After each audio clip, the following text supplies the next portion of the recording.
Hi everyone, it's Lena and welcome back to Lena's Reading Corner. So we are currently reading The Miraculous Journey of Edward Tulane, chapter 16.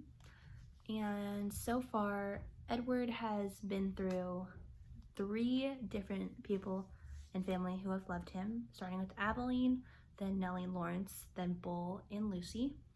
And now he's being used as a scarecrow, but he is about to meet a little boy who may or may not impact his life.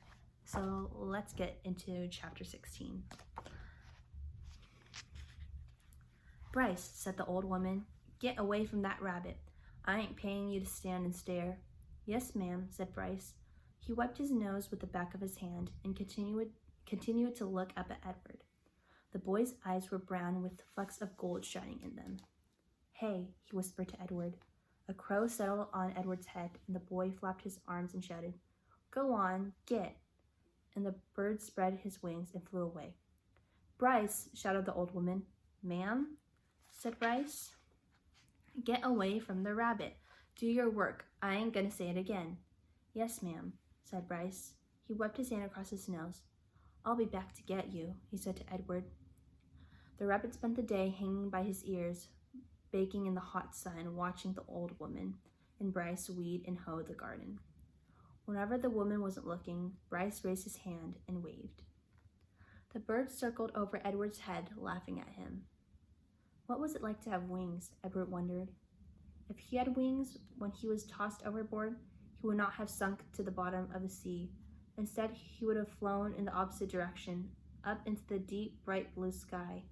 When Wally took him to the dump, he would have flown out of the garbage and followed her and landed on her head, holding on with his sharp claws. And on the train, when the man kicked him, Edward would not have fallen into the ground.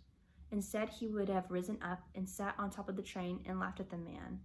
Caw, caw, caw. In the late afternoon, Bryce and the old lady left the field. Bryce winked at Edward as he walked past him.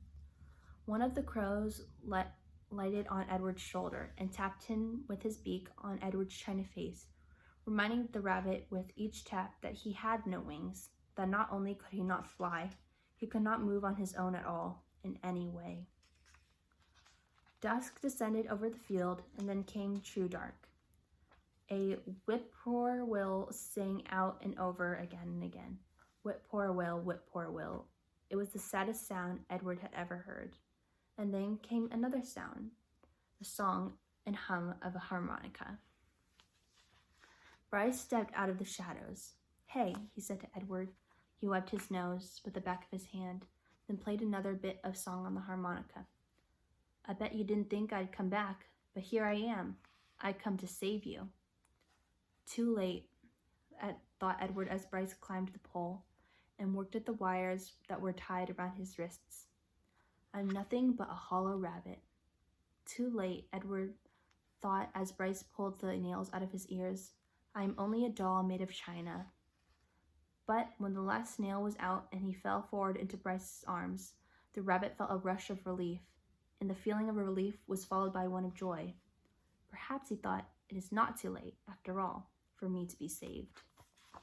So Edward has kind of been in a sort of a mood. He's just feeling very sorry and sad for himself, and he has this hollow feeling. But this boy Bryce, as soon as he saw him, he said that he was going to come and get him. And we don't know why he wants him so badly, but he has come and saved Edward from the scarecrow post. And if you want to see what Bryce does with Edward or what becomes of Edward, then you can watch the next episode in chapter 17. And I hope you enjoyed this episode. Thank you for watching.